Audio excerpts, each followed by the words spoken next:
Dear students, today 18/8/2020, I would like to teach you the last and final passage from this lesson, The Heritage of India, written by A.L. Basam.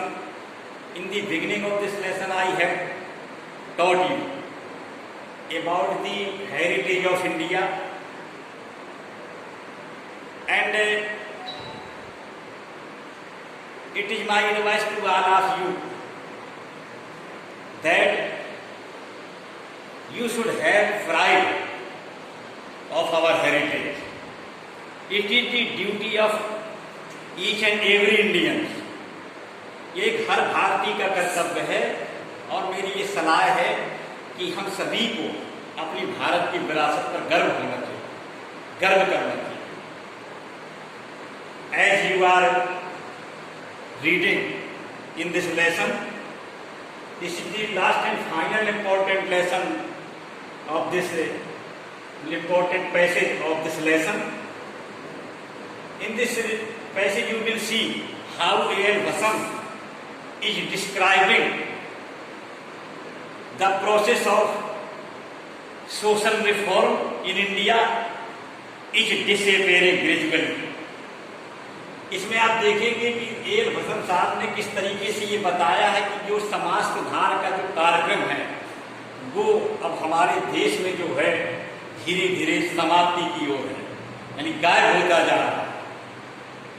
और हर व्यक्ति ने अपनी responsibility दूसरे के shoulder पे डाल दी, दूसरे के कंधों पे डाल दी और अपना पल्ला झाड़ दिया. तो उस समय A.L. Basam साहब ने बात लिखी थी और जब से आज के 70-80 वर्ष हो गए तकरीबन अप्रोक्सीमेटली, तो अब तो बहुत बड़ा चेंज सोसाइटी में देखने को मिल रहा है.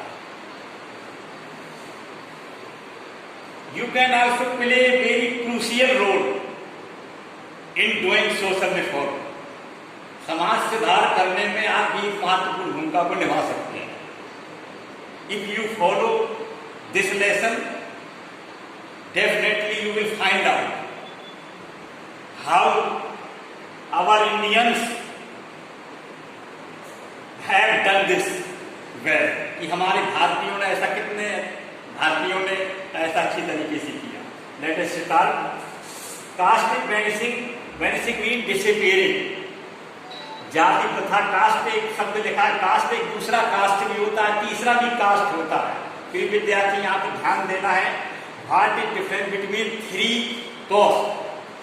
एक कॉस्ट देखेंगे जो लिखा है, कास्ट में लिखा है, मैंने पैसे में लिखा हुआ है, दूसरा कॉस्ट है COST, तीसरा कास्ट है. यहाँ से ई रिप्लेस कर दिया. यहाँ को समझने की जरूरत, ये होमोफोन्स हैं. There are so many words in English that have same pronunciation, but there is great difference between the meaning of these. लेकिन इनके अर्थ में बहुत बड़ा अंतर होता है. As you are seeing, जैसे कि आप देख रहे हैं, here I have written caste. Caste means जात. दूसरा cost means कीमत. What is the cost of this pen? What is the cost of this mobile phone? And another caste means होता है ढालना, फेंकना.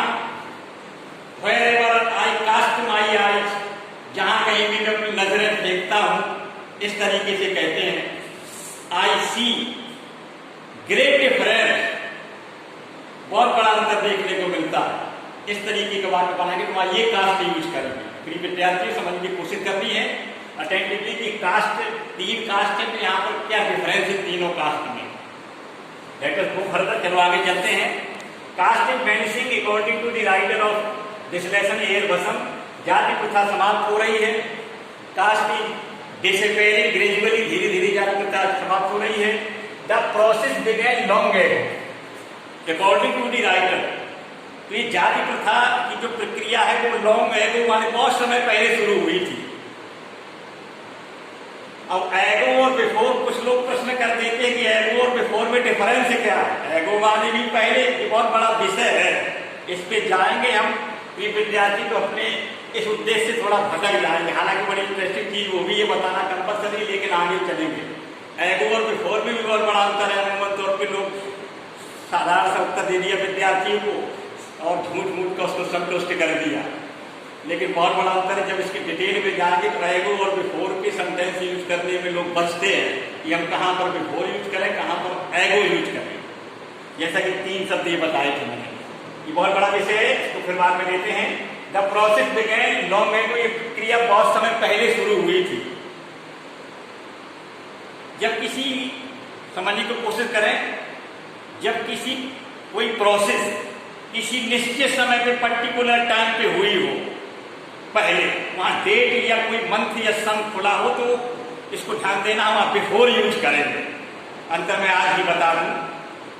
और जहां पर कोई डेट पर्टिकुलर मंथ ईस्वी सन वगैरह ना खुला हो, तो वहां पर कॉमन वे पे एगो का यूज करते हैं। विद्यार्थी, ये डिफरेंस है। आप ढूंढोगे किताबें पढ़ने उल्टाओगे, ढेरों किताबों में नहीं मिलेगा। तो ये प्रक्रिया जो जाति मतलब जाति प्रथा समाप्त हो रही है, और समाप्त होने की जो प्रोसेस थी बहुत समय पहले शुरू हो गई थी। बट लेकिन its pace is now so rapid, rapid mean तेज, फास्ट। लेकिन इसकी जो प्रक्रिया है, इस समाप्त होने की जो प्रोसेस बहुत पहले शुरू हुई थी, और इसकी गति अब इतनी तेज है, इतनी तेजी से जाति प्रथा नष्ट हो रही है समाज में, भेदभाव खत्म हो रहा है जातियों का।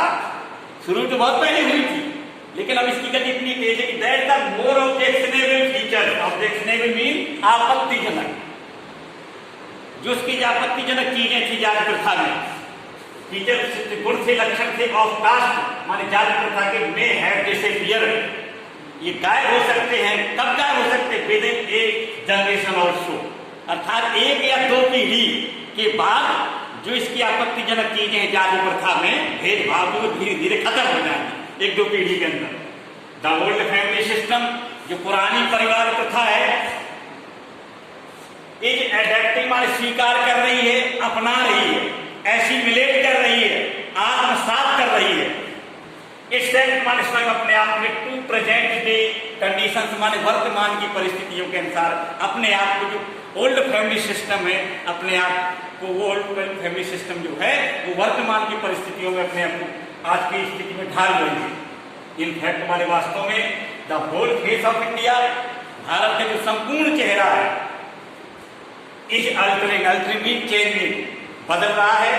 बट लेकिन द कल्चरल ट्रेडिशन, जो सांस्कृतिक हमारी परंपरा है, कंटिन्यू वो जारी है, भी ये खत्म नहीं होगी।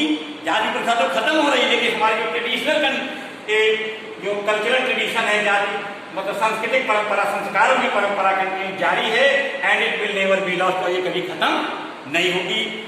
That's all for today, that's for tomorrow, and even today I shall provide some homework to all of you. You will do that your homework and you will know knowledge.